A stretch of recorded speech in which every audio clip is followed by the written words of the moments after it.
Hola, ¿qué tal? A nombre del Colegio de Empresarios, les doy la más cordial bienvenida a esta sesión número 14, en la cual vamos a terminar de ver el contrato de compraventa. Vamos a pasar a revisar nuestro temario. El 8.1, el contrato de compraventa. Nosotros ya vimos que la compraventa es un contrato por medio del cual se va a transmitir la propiedad de derechos o de un objeto a otra persona. De esta manera la compraventa se va a perfeccionar cuando se ha fijado un precio, el objeto, y a su vez existe la voluntad de las partes para poder contratar. Solo así hablaremos de una compraventa. Hemos visto las diferentes modalidades en las que se puede presentar. ¿Cuáles son las obligaciones del comprador? ¿Cuáles las del vendedor? ¿Qué pasa si no se entrega la cosa en el momento preciso o en un término que establece la ley?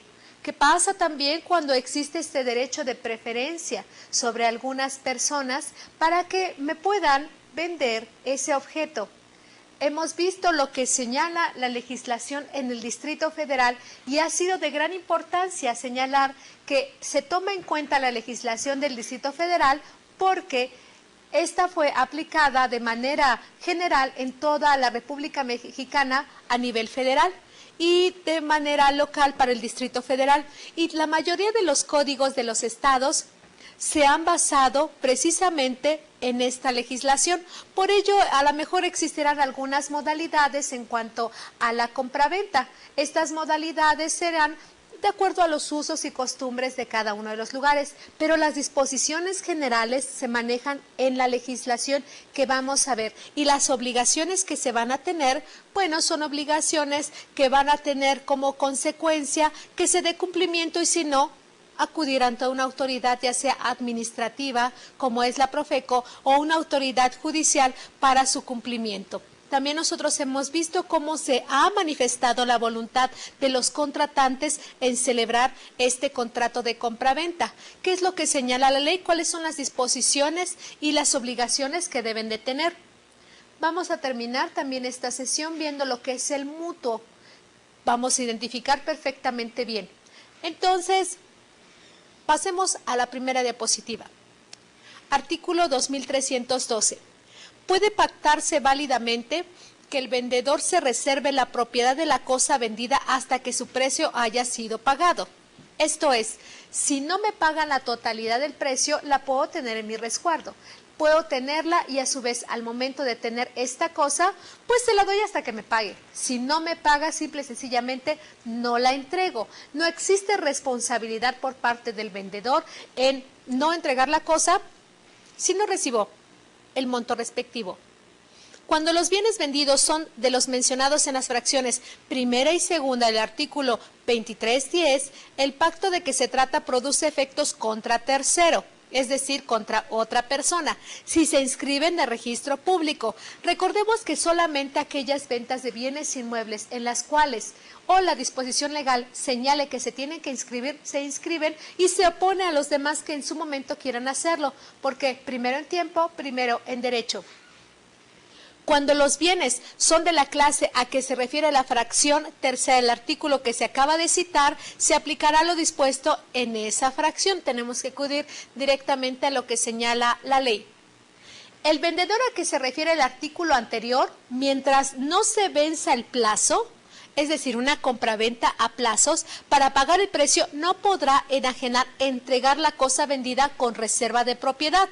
Esta limitación de dominio se anotará en la parte correspondiente, es decir, cuando nosotros en su momento queramos inscribirla, pues se tiene que hacer esta anotación, porque de lo contrario, pues habrá una responsabilidad ya sea para comprador o para vendedor. Si el vendedor recoge la cosa vendida porque no le haya sido pagado su precio, se aplicará lo que dispone el artículo 2311. Es decir, hice la compra de algunos objetos y no alcancé para poderlos pagar. Al momento de no poder alcanzarlos a pagar, bueno, el vendedor puede ir y recoger la cosa. ¿En qué situaciones? Recordemos que podemos recogerla sin que exista responsabilidad, aun cuando nos hayan pagado la primera parcialidad, en el momento en que nosotros veamos que ya no tiene la capacidad económica para seguir pagando la otra parte, aunque sea una compraventa a plazos. Entonces, como ya no tiene esta capacidad económica para hacerlo, voy y recojo la cosa. Sí, tenemos que tomar en cuenta que debemos de pagar el interés legal. Es decir, ok, yo quizás por este objeto te pague más de la mitad. Ahora te llevas la cosa, tienes que pagarme el interés legal que del dinero de esa parte proporcional que yo te di. Si no existe pacto en contrario, si el contrato señala que no deberá de ser así, pues simple y sencillamente no lo es. Y se respetará la voluntad de las partes, así esté pactada. En la venta de que se habla el artículo 23.12, mientras no pasa la propiedad de la cosa vendida al comprador, si éste recibe la cosa, será considerada como arrendatario de la misma. Nosotros citábamos en algún momento un ejemplo de aquellas empresas que pues pueden combinar una compraventa y un arrendamiento y que cuando les conviene pueden ser compradoras o vendedoras y en su momento arrendador o arrendatario. ¿Por qué es importante? Porque la combinación de estos dos contratos permite jugar esa ambivalencia jurídica y hacer valer ante un juzgador o alguna autoridad ministerial o administrativa la que más convenga. ¿Por qué se lleva a cabo? Bueno, es una forma de salvaguardar también los derechos del cliente, es una forma de salvaguardar también el bien, el objeto delicado que se tiene en su caso, o es un objeto de obtener mejores y mayores gananciales. Por eso es muy importante poder checar cada una de las partes que conforman este contrato. Porque de lo contrario, si nosotros no checamos esas partes, lo único que va a suceder es de que vamos a asumir que efectivamente quedó ahí y vamos a entender que este contrato es lo que quizás pensamos que pudiese ser. ¿No dijeron que la cosa se iba a entregar y se iba a pagar esta cantidad? Y que el interés, pues no que no pactamos, no, hay que leer las letras chiquitas de todo contrato. Es sumamente importante. Vamos a ir a la siguiente diapositiva, de la forma del contrato de compraventa. El contrato de compraventa no requiere para su validez formalidad especial, es decir, no tenemos que celebrar un documento en el cual queramos comprar a lo mejor un dulce o queramos comprar alguna otra cosa, una camisa. Cuando nosotros vamos a una tienda, cuando vamos a comprar ya sea ropa o vamos a comprar en su momento algún víveres, no necesitamos pues celebrar un contrato. Sí, como no, permítame, y sacan ustedes su hoja. Contrato de compraventa que celebran la empresa denominada tal y que se llevará a cabo y empiezan ustedes a redactar, ¿no? No lo hacen, simple y sencillamente van, pagan a la caja, si es un centro comercial, se acercan, pagan, o si es una tienda de autoservicio, llenan su carrito con las cosas respectivas, se acercan a la caja y pagan. No hay más contrato, no hay absolutamente nada más. Esto es muy importante, pero existe algo especial en el siguiente artículo. Las enajenaciones de bienes inmuebles cuyo valor de avalúo se exceda al equivalente de 365 veces. ¿Por qué 365 y no 364.5 veces? Porque el legislador así le gustó. El legislador en su momento dijo 365 veces aproximadamente y empezó a evaluar, ¿no? Hizo un cálculo por ahí y dijo, pues esta cantidad me gusta como para que se inscriba en el registro. Y así se hizo. En el momento de la operación y la constitución o transmisión de derechos reales estimados hasta la misma cantidad que se garantice un crédito no mayor de dicha suma. Es decir, no excedan estas 365 veces. También es muy importante señalar, el salario mínimo únicamente para toda la República Mexicana es el señalado en el Distrito Federal. No. Existen 3 zonas geográficas en las que se van a señalar los salarios mínimos. La zona A, la zona B y la zona C. Y estas zonas geográficas van a tener cada una de ellas un salario mínimo general vigente determinado. ¿Quién lo va a determinar? El Banco de México. Va a decirnos, la zona A tiene este salario por las condiciones X y Y que estiman pertinentes, que a mí se me hace que hay zonas en las que deberían de ganar más, pero bueno, es una estimación sumamente personal. Entonces, hace una declaratoria en la cual da a conocer cada año, sobre todo en enero, cuál es el salario mínimo y qué incrementos tuvo anual, 2%, 3%, y que bueno, reflejado se ve en 1.20 pesos, 2 pesos, 1.50 pesos, 3 pesos, y bueno, nunca ha excedido que, ay, ahora será el doble o el 50%. Simple y sencillamente un porcentaje. Entonces nosotros tenemos que checar de la entidad federativa en donde estamos tomando esta sesión, saber dónde, a qué zona le pertenece, a qué zona geográfica le pertenece, cuál es el salario base y conforme a ese salario base multiplicar las veces que señalara nuestro código. Es decir, si nosotros nos encontramos en Chihuahua y tenemos a lo mejor una base de salario para esa zona geográfica, 60 pesos, por decirlo. Estos 60 pesos los tenemos que multiplicar por las veces que señale la legislación. De lo contrario, si nosotros no hacemos la multiplicación de esa cantidad en el momento en que fue vigente este salario, pues simple y sencillamente estamos hablando de que no cubrirá con los requisitos establecidos en la ley para inscribirse. Es importante no olvidar, checar la zona geográfica 1, cuál es el salario que se tiene que pagar, 2 y 3, qué es lo que señala la disposición de ese código. Solamente así podremos saber con exactitud si tendremos que registrarlo o simplemente no. Vamos a pasar a la siguiente diapositiva. Los contratos por los que el gobierno del Distrito Federal enajene terrenos, entregue terrenos o casas para la construcción del patrimonio familiar. Nosotros ya vimos qué es el patrimonio familiar. Y bueno, el patrimonio familiar vimos que lo va a constituir, quiénes lo pueden integrar, pero la familia. Entonces, si el patrimonio familiar también lo va a integrar el gobierno de algún estado, en este caso del Distrito Federal, ¿también es nuestra familia? ¿También tendremos algún lazo por ahí de parentesco con ellos? Pues obviamente no, obviamente no. Lo que pasa es de que trata el legislador de protegerlo. Pero el legislador trata de protegerlo por una causa en específico, porque hay otro tipo de intereses. Los intereses que puede haber pueden ser políticos, económicos en su momento, sociales.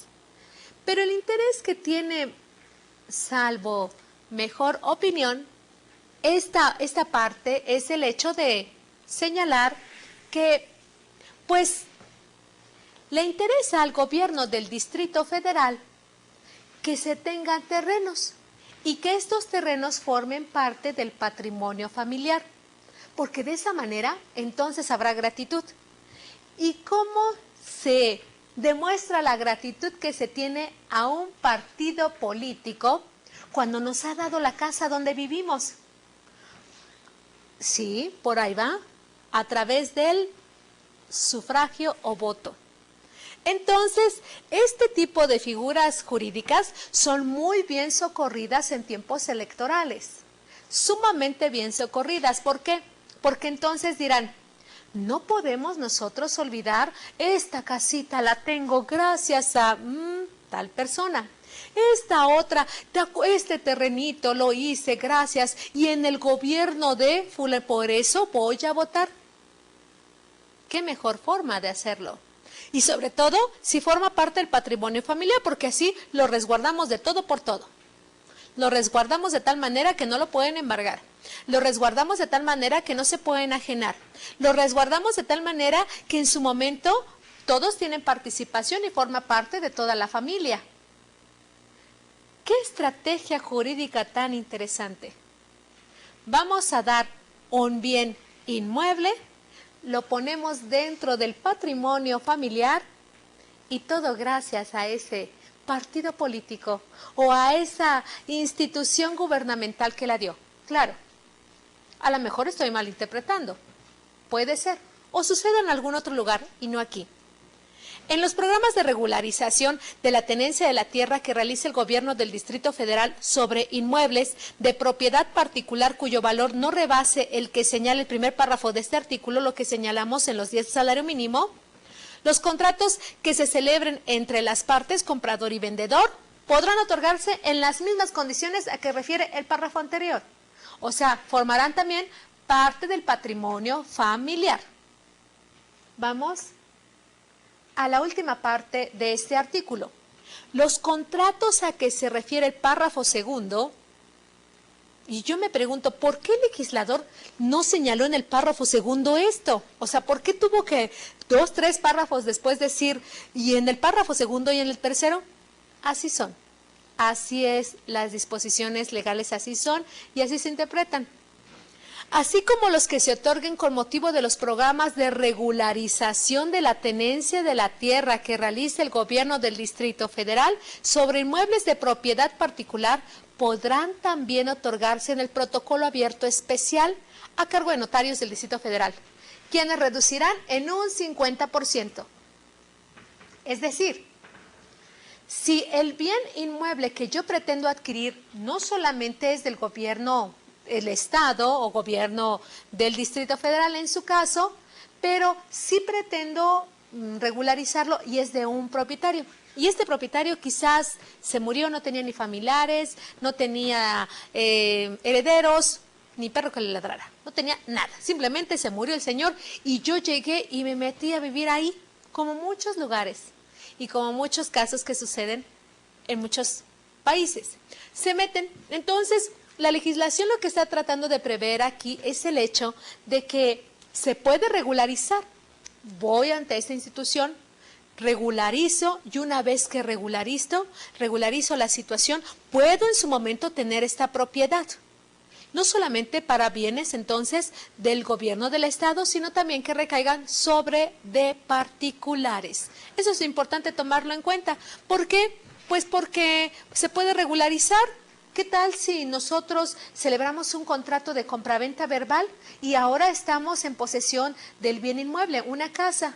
Y simple y sencillamente la otra persona nunca nos dio escrituras ni nada, pero tenemos más de 20 años viviendo, más de 10 años viviendo ahí, o toda nuestra vida hemos vivido ahí. Bueno, podemos regularizar la tierra de esa manera, mediante un procedimiento. En el siguiente artículo. Si alguno de los contratantes no supiere escribir, firmará a su nombre y a su ruego otra persona con capacidad legal, observándose lo dispuesto en el párrafo segundo del artículo 1834. ¿Qué sucedía tiempo atrás? Era suficiente poner la huella. Entonces, al poner esta impresión dactilar, generalmente el pulgar derecho, y bueno, esa es otra historia, porque únicamente el pulgar derecho, atendiendo al sistema Vucetich. ¿Qué pasaba? Entonces, ponían la huella y al poner la huella le cedían todas sus tierras. Esto dio lugar a grandes matanzas, persecuciones, y que no fueron del siglo pasado. Algunas todavía se registran y se cree que poniendo la huella es más que suficiente. De hecho, algunos abuelos todavía pues vendían de esa manera. Iban a la presidencia municipal, ponían la huella en su documento y era más que suficiente, era como su firma.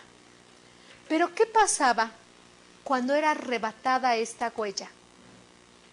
Arrebatada con actos de violencia, tales como amenazas, cuando los golpeaban o les cortaban el dedo y la ponían, o en su momento ya estaban muertos. Y muertos, imprimían la huella en un documento. Este acto ha quedado plasmado en varios murales de nuestro país. Pintores mexicanos han dado a conocer para las generaciones posteriores estos actos de brutalidad que vivía nuestro país a consecuencia de la avaricia de unos cuantos. Trajo como consecuencia que ahora tenga que firmar otro a su ruego, otra persona que firme, pero que tenga la capacidad legal, capacidad de goce y capacidad de ejercicio para poderlo hacer. Nosotros ya vimos en las sesiones anteriores a qué nos referimos con una capacidad de goce y capacidad de ejercicio, pero también que se puede identificar oficialmente. ¿Con qué documentos se puede identificar? Con los que señala el gobierno federal, el estatal, el municipal, con ese tipo de documentos.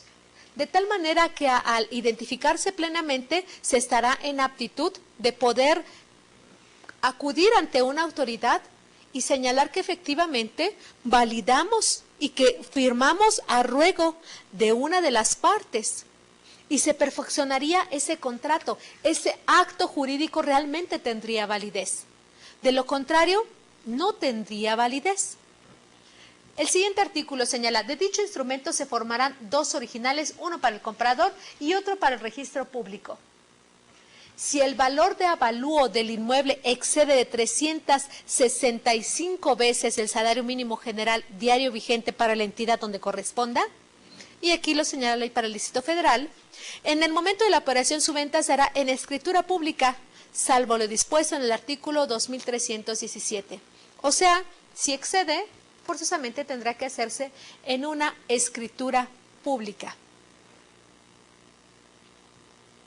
El siguiente artículo señala, tratándose de bienes ya inscritos en el registro y cuyo valor no exceda de 365 veces el salario, en el momento de la operación, cuando la venta sea al contado, o sea, con moneda de curso legal corriente, en efectivo, con dinero, o en su momento de contado con la exhibición de algún título valor como un cheque o un billete de depósito o un cheque de caja que también se entendería al contado, pero aquí sería salvo buen cobro. Obviamente los billetes de depósito, como están otorgados por institución financiera nacional, pues esta avala la cantidad que están reflejando. Pero ¿cómo saber si efectivamente es un documento fidedigno y no se trata de un documento falso? Bueno, tendremos que correr el riesgo. Tendríamos que poner una cláusula salvo buen cobro. Pero en efectivo se entiende el dinero constante y sonante, uno, y de esa manera se tiene la obligación de expedir al vendedor a cuyo favor están inscritos los bienes.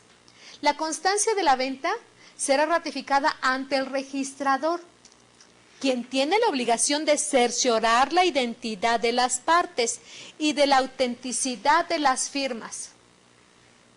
Hay una controversia aquí en cuanto a de qué manera voy a acreditar la autenticidad de las partes. ¿Cómo sé que Juan es Juan y Petra es Petra? Fácil, con una identificación oficial. Pero en esta identificación oficial se tiene que poner los nombres completos de las partes.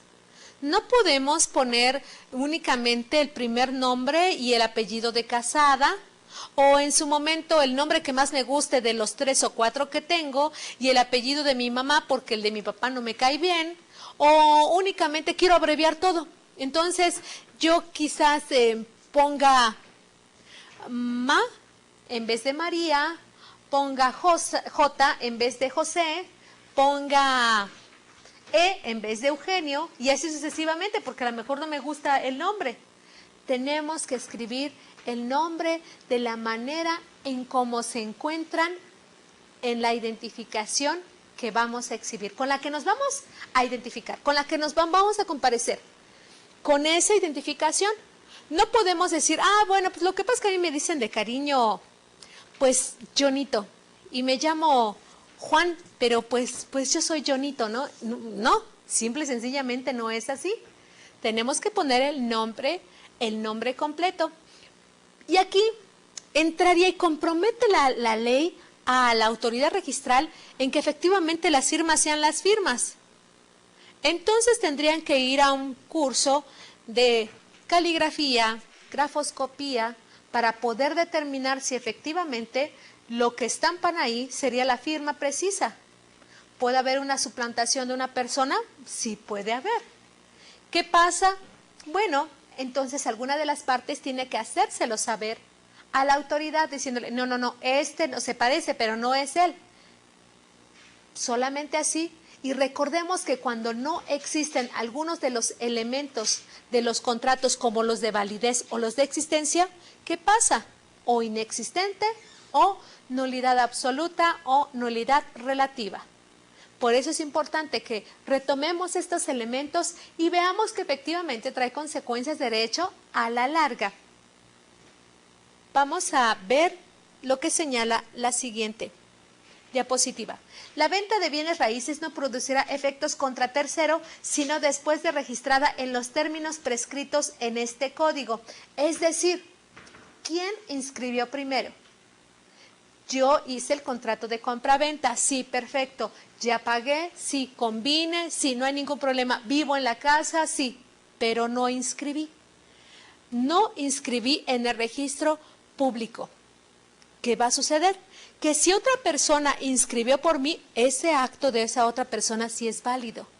Y al ser un acto válido, yo no tengo derecho. Ya no operaría en su momento la evicción, porque habría un conflicto ahí, hay un conflicto. Algunos juristas dicen sí operaría, otros dicen no operaría, pero la inscripción se basa en un principio general de derecho que dice primero en tiempo, primero en derecho. Yo primero inscribí y si inscribí primeramente, esta inscripción es un derecho oponible a terceros, a todos los demás. Yo soy propietario, yo soy propietario, yo soy propietario. Todos los demás que quieran venir a reclamarme ese derecho no tendrán que hacerlo, porque ya lo inscribí. Pero si no lo hice, pues podrán venir otras personas más a inscribirlo y sí me podrán reclamar la entrega del bien porque ellos lo hicieron valer en su momento. Y sería quizás motivo de una litis, de un conflicto, de un juicio que llevaría a largo tiempo para poderse dirimir. Pero aquí es muy claro, la venta de bienes raíces no producirán efectos contra terceros, sino hasta que sea registrado. Vamos a la siguiente diapositiva y vamos a hacer un esquema antes de entrar al mutuo sobre la compraventa. ¿Qué encierra, qué derechos encierra la compraventa? Esto para poder terminar con esta sesión y con este tema de esta sesión y en su momento también señalar cómo se puede hacer un contrato de compraventa, el cual formará parte del producto en la actividad que vamos a entregar. Voy a anotar ahora en el pizarrón.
Explico.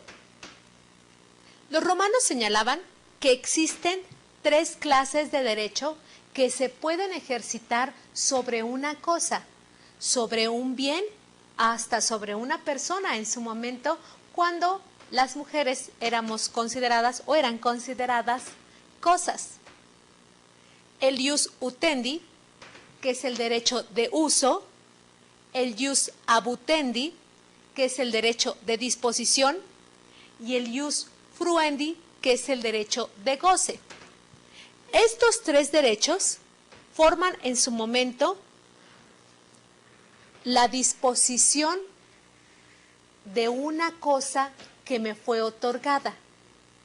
Un ejemplo del ius utendi es el uso que nosotros podemos dar a una instalación pública.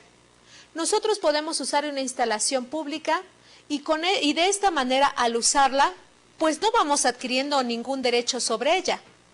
Es decir, si nosotros nos encontramos ahí, en esta instalación, pues usamos quizás las áreas públicas en un condominio, pero no por eso ya nosotros podemos disponer de poner nuestro puesto para vender quizás tacos ahí, o quizás pongamos nuestra tienda para vender nuestros refrescos, o cerremos esa parte del jardín que es de toda la comunidad de este condominio y pues nada más lo ponga para que jueguen mis hijos y no dejo pasar a nadie.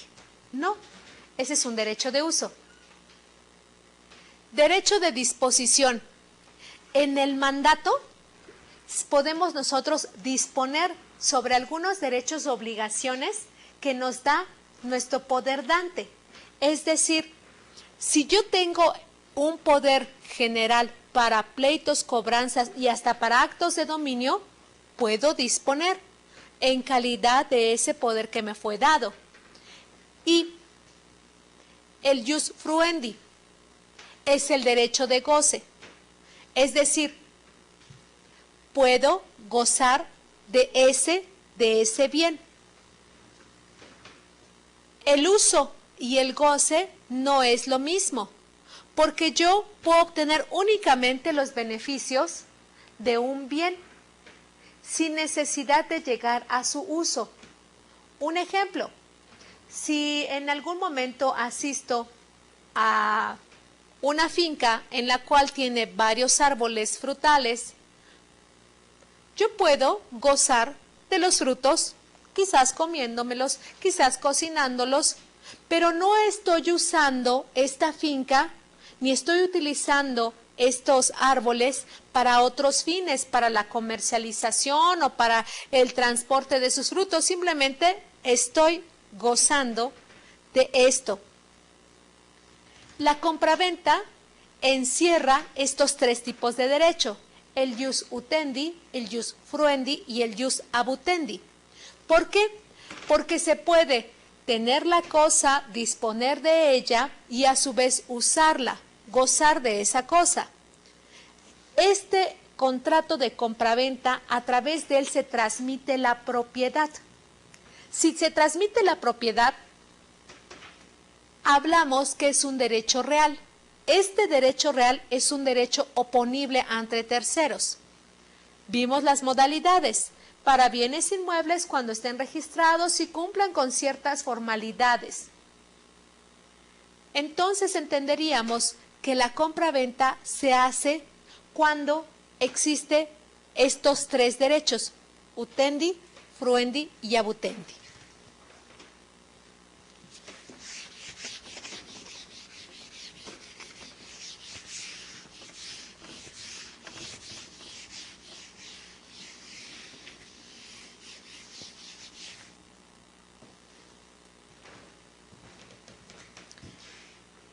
¿Cómo se va a realizar un contrato de compraventa?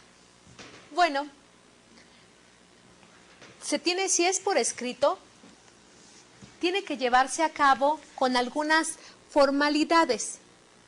Ejemplo, se iniciaría señalando: contrato de compraventa que celebran por una de sus partes el señor Jacinto Pérez Librado, en su calidad de comprador, a quien en lo sucesivo y para los efectos del presente se le denominará el comprador.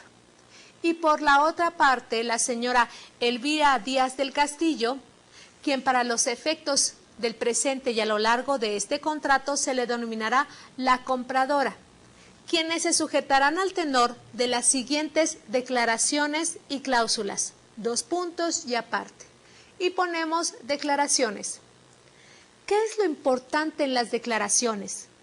Lo importante en las declaraciones es señalar los elementos de existencia y de validez del contrato. ¿Por qué? ¿Por qué es importante señalarlos? Porque recordemos que si no existen los elementos de validez y de existencia, simplemente el contrato no está. El contrato no se puede llevar a cabo. Ese contrato puede ser nulo de pleno derecho, inexistente, o puede haber una nulidad relativa. Es muy importante que señalemos dentro de las declaraciones. Declara el comprador y declara la vendedora ser mayores de edad, tener la capacidad legal para celebrar el presente contrato y se identifican con de sus generales nombre, domicilio, estado civil. Algunos contratos tienen que llevar hasta la religión que se profesa y algún domicilio para los efectos del presente contrato, no solamente el particular. Y se identifican con qué documento oficial se van a identificar: pasaporte, cartilla, se van a identificar con la credencial para votar, se van a identificar con alguna otra expedida por una institución pública. ¿Con qué se van a identificar? Anotar el número de folio correspondiente. Posteriormente, señalar cuál es el objeto del contrato. Ya están expresando las partes su voluntad, su capacidad. Y ahora, ¿cuál es el objeto del contrato? El objeto del presente contrato es la compra-venta de tal cosa con tales y tales características. Y ahí tenemos que ser muy específicos. Si es un objeto mueble, entonces señalar si no existe una marca, ni tampoco un número de serie, ni tampoco alguna otra referencia para identificarlo, nosotros tenemos que señalar ahí: este aparato con tales y tales dimensiones, de este color, con esas características, de tal peso. Hay que especificarlo muy bien para evitar en su momento que exista algún conflicto y no se identifique a la hora de que exista algún conflicto entre las partes. También es sumamente importante tener que señalar dentro de las mismas declaraciones que no existe vicios en el consentimiento, error, dolo, mala fe, lesión, y que este contrato se está celebrando voluntariamente, sin que haya coerción por alguno de ellos en firmarlo, y pactar las cláusulas que se mencionarán. Posteriormente, se tienen que señalar las cláusulas con números, con letras, primera, segunda, tercera, así, tal cual como se escribe la palabra, y señalaremos cláusula primera. ¿Qué podemos señalar? Todas las modalidades de la compraventa. ¿Cuándo voy a entregar? ¿Cómo me van a pagar? ¿En qué lugar se va a señalar el pago? ¿Cuáles son las causas de rescisión de ese contrato? Si existe un interés pactado en caso de que sea una compraventa a plazos y que esta compraventa simple y sencillamente no se cumpla en los plazos establecidos, vamos a tener que dar una revisada ahí, sobre todo a las obligaciones que tiene tanto el vendedor como el comprador en caso de que no se cumpla con lo establecido. Es muy, muy, muy importante hacerlo. ¿Por qué? Porque de esa manera le vamos a dar valor a ese contrato. Después de todo el clausulado, la cláusula penal, en la cual se pueda señalar qué pasa en caso de que no. Recuerden, no puede ser mayor al monto que se va a pagar por el objeto. Esto es muy importante, no puede ser mayor. ¿Por qué? Porque es nulo. ¿Se puede poner? Claro que existe y se puede poner, pero no es válido jurídicamente hablando. Otra de las cláusulas que nosotros tenemos que incluir en todo contrato es el hecho de señalar a qué jurisdicción de qué tribunal nos vamos a someter. Ambas partes se someten a la jurisdicción del tribunal del Estado de tal o del Distrito Federal, renunciando a cualquier otro que les pudiese corresponder en razón de sus domicilios presentes o futuros. Entonces, en ese orden de ideas, al renunciar, se van a someter al que quieran, no hay ningún problema. se pueden someter a otro tercero, es más, en el cual simple y sencillamente no pertenezca a sus domicilios, pero sí recuerden que la entrega de la cosa deberá de ser en el lugar donde se pactó, donde se llevó a cabo el contrato. También otra parte que se tiene que señalar es: leído que fue el presente a los tantos días del mes tal en el año tal, firmando al calce y al margen los que quisieron hacerlo y los que intervinieron en el presente. Entonces, de esa manera nosotros ya tenemos redactado un contrato. Este contrato es muy importante que realicemos. La actividad que se va a realizar para esta sesión es la elaboración de un contrato. ¿De qué? De lo que quieran. Como excepto, obviamente, inmuebles. ¿Por qué? Pues porque necesita una protocolización y es algo un poquito más complicado. Pero sobre un bien mueble, claro que sí podemos hacer un contrato.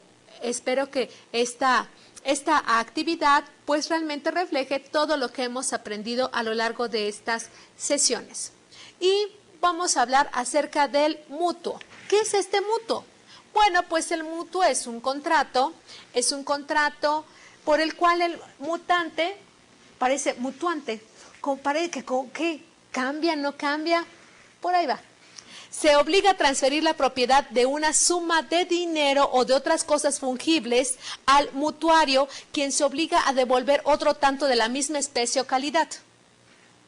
¿Parecería un préstamo? Simplemente yo te transfiero la propiedad de un bien o de dinero y tú me devuelves esa misma cantidad. Vamos a la siguiente diapositiva que señala: si el contrato no se ha fijado plazo para la devolución de lo prestado, se observarán las siguientes reglas. La primera: si el mutuario fuere labrador y el préstamo consistiera en cereales u otros productos del campo, la restitución se hará en la siguiente cosecha de los mismos o semejantes frutos o productos. ¿Qué quiere decir? Fácil y sencillo. Yo le pido a la mejor a mi vecino que esta cosecha que voy a sacar de maíz, pues quizás sea maíz azul. Entonces, pues le voy a restituir que me preste la parte de su cosecha para que yo pueda juntar y vender, porque ya tengo comprometidas tantas toneladas, pero que en la próxima cosecha yo se lo devuelvo. Y sí existe. En la mayoría de los comercios, los comerciantes, por ejemplo, en las centrales de abastos, en los mercados, se pueden prestar la mercancía. Oye, ¿sabes qué? Préstame 2 kilos de jitomate. Tengo un cliente al quien le estoy dando un buen servicio. Entonces, ahorita yo te doy a ti el jitomate, o te doy los chiles, o te doy algún otro objeto, alguna otra lata de la misma especie, pero no existe en ese momento ese dinero que se pueda pagar en esa figura, ¿eh? La siguiente es: lo mismo se observará respecto de los mutuarios que no, siendo labradores, hayan de percibir frutos semejantes por otro título. En los demás casos, la obligación de restituir se rige por lo dispuesto en el artículo 2080. Tenemos que citar qué es lo que sucede, la excepción de la excepción de la excepción. La entrega de la cosa prestada y la restitución de lo prestado se hará en un lugar convenido, igual que todos los demás contratos, en un lugar específico. Cuando no se ha señalado lugar, se observarán las siguientes reglas. 1. La cosa prestada se entregará en el lugar donde se encuentre. ¿Dónde se encuentre quién? La cosa. La restitución se hará si el préstamo consiste en efectos en el lugar donde se recibieron. Si consiste en dinero, en el domicilio del deudor, observándose lo dispuesto en el artículo 2085. Aquí, ¿cómo cambia el legislador la figura jurídica de una de las partes? Ya le llama deudor. Ya no le llama como en su origen definió el contrato. ¿Por qué entonces ya lo debe?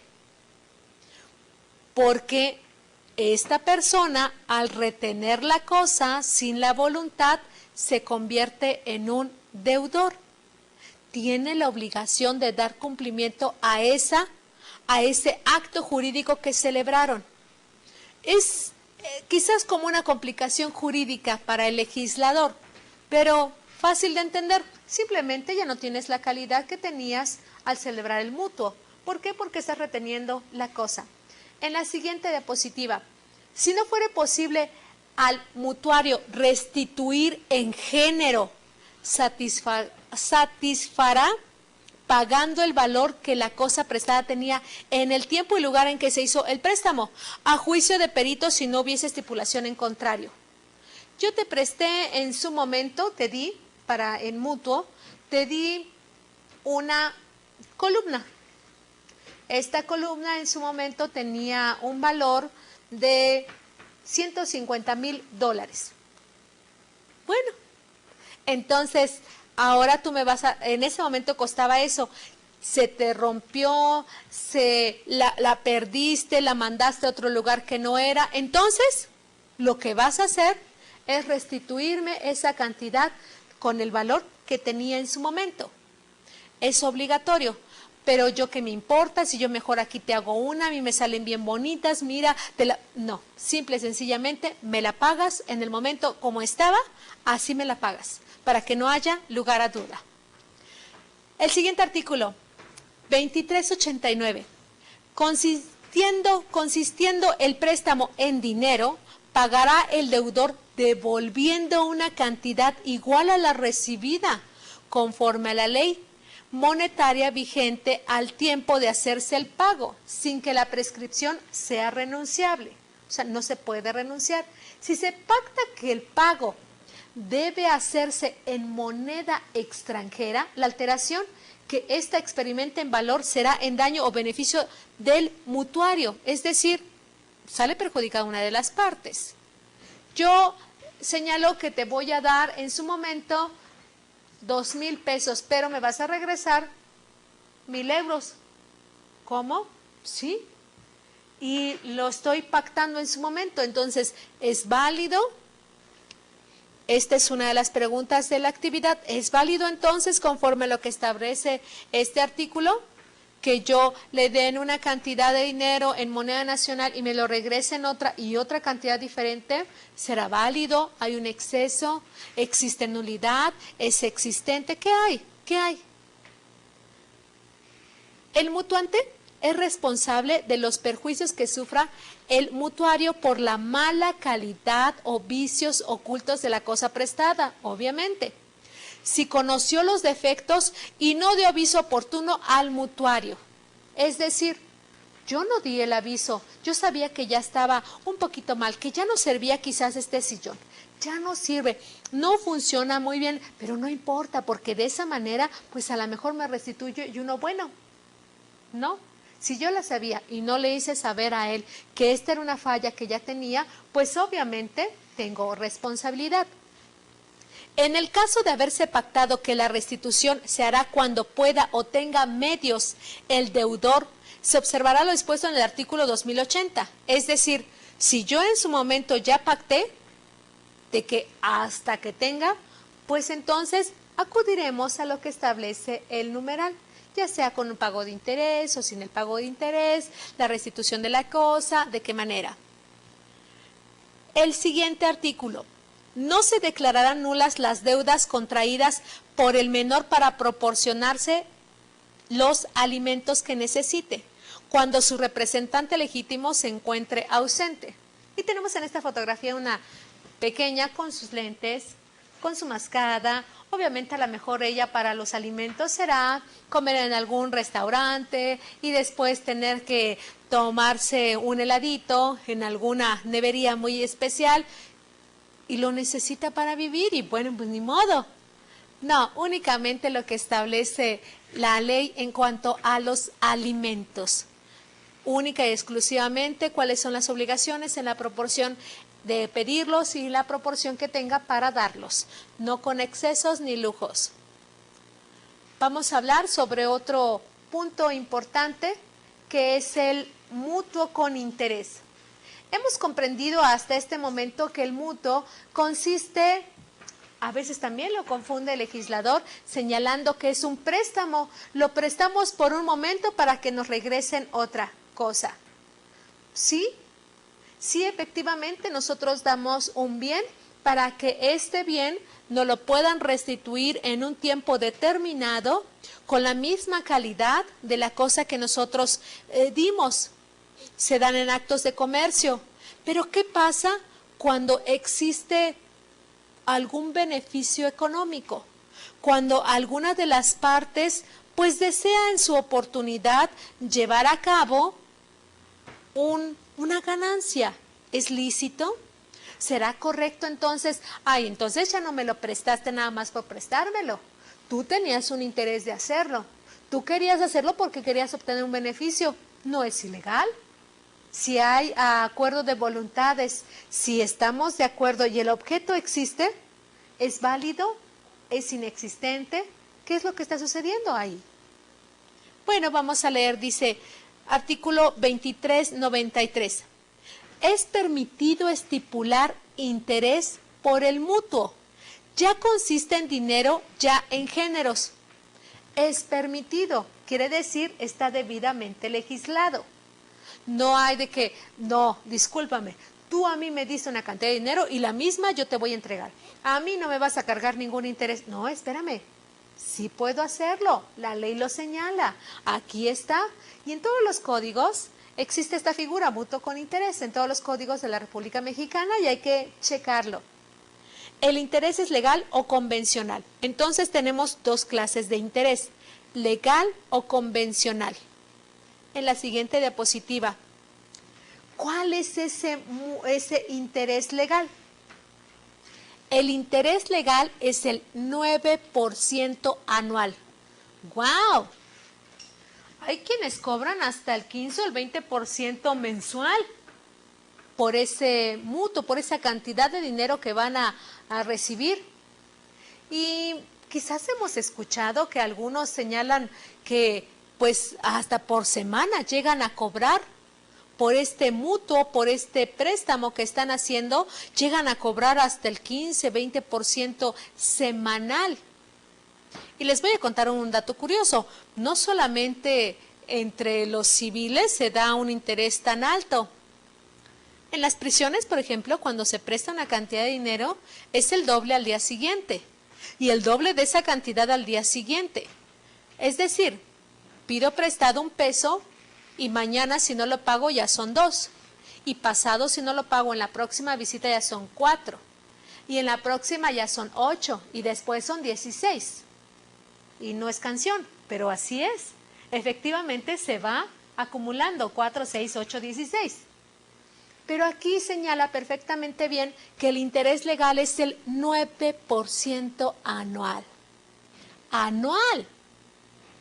El interés convencional es el que fijen los contratantes y puede ser mayor o menor que el interés legal, pero cuando el interés sea tan desproporcionado que haga fundadamente creer que se ha abusado del apuro pecuniario, de la inexperiencia o de la ignorancia del deudor, a petición de el juez, teniendo en cuenta las especiales circunstancias del caso, podrá reducir equitativamente el interés hasta el tipo legal. Sí sucede.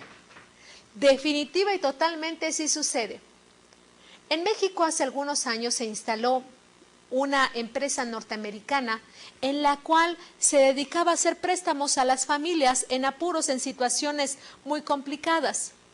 Un grupo de socios los cuales tienen varias sucursales en todo el mundo. Entonces este tipo de préstamos tenía un interés altísimo, altísimo, rebasaba, era en exceso. La forma en cómo venían redactados estos contratos era imposible poderlos interpretar por aquel que va y solicita. No podía, simple y sencillamente el apuro era tal y los eslogan que manejaba eran tan fáciles, tan accesibles, que la gente realmente creía que esto estaba sucediendo. Y a veces se pagaba la deuda 400 o 600 veces el porcentaje de que originalmente se había solicitado. Realmente era una situación muy grave y se llevó a juicio. Y jueces mexicanos, no solamente en la ciudad, sino en algunos estados, fallaron en favor de aquel que lo había solicitado y no de la empresa. Este fue realmente un gran avance. ¿Por qué? Porque abusaban de esa situación. No solamente en ese momento facilitaban esa cantidad de dinero, sino que también tomaban en prenda algunas otras cosas. Entonces había un abuso excesivo. Total, de que fueron tantos los juicios que llevó a cabo esta empresa que le cambiaron el nombre.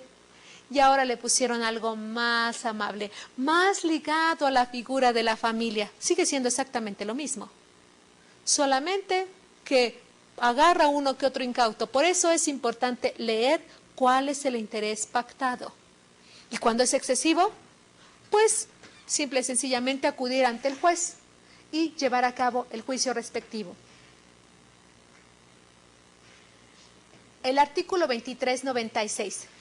Si se ha convenido un interés más alto que el legal, el deudor, después de 6 meses contados desde que se celebra el contrato, puede reembolsar el capital, cualquiera que sea el plazo fijado para ello, dando aviso al acreedor con 2 meses de anticipación y pagando los intereses vencidos. Ya nos señala la ley un tiempo determinado para hacerlo valer. Ya no es 1 año seguir pagando, 2 años y así consecutivamente hasta desfalcar y terminar con lo poco que tenía una familia. Ya no es así. Ahora tenemos este término establecido por la legislación y la mayoría de las legislaciones en los estados. El siguiente artículo señala: las partes no pueden, bajo pena de nulidad, o sea, recordemos que una cosa es la nulidad y otra cosa es la inexistencia. Y puede haber nulidad absoluta, o sea, el castigo por incumplir es que haya una nulidad absoluta o relativa. Convenir de antemano que los intereses se capitalicen y produzcan intereses. ¿Les suena esto? Suena en su momento que algunas personas decían, bueno, ya me pagaste los intereses y ahora pues esto ya se va a volver capital. Oiga, pero si yo nada más le pedí 100 pesos, sí, pero con los intereses ya me debe 101 y desde la suerte principal. ¿Cuándo voy a terminar de pagar? ¿Ese es tu problema? Y ahora ya son hasta 102 por preguntarme. Pero si tengo, son 103. Y entonces ya formaba parte del capital y nunca acabamos de pagar. Interés sobre interés sobre interés sobre interés. Es objeto de una nulidad. ¿Por qué es objeto de nulidad? ¿Qué hubo ahí? Error, dolo, mala fe. Hubo en su momento, no hubo el consentimiento. ¿Qué hubo ahí? Hay que ver cada uno de los contratos para poder señalar qué es lo que realmente sucedió con cada uno de los casos y de esta manera poder dirimirlo. No podemos generalizar. El mutuo es una de las figuras que más constante se presenta en la sociedad. Tenemos que tener mucho cuidado cómo lo vamos a celebrar. Y si en su momento vamos a revisar, acudamos a un profesional para hacerlo. Porque es muy, muy importante revisar cada una de sus cláusulas, cada una de sus declaraciones y sobre todo no involucrarnos en situaciones de las cuales quizás no podamos tener control posteriormente. Espero que esta sesión haya sido de gran utilidad y espero a su vez que la información que nosotros pudimos obtener y estudiar sirva para la realización de la actividad. A nombre del Colegio de Empresarios les doy las gracias por su atención a esta sesión y los espero en la próxima. Muy amables.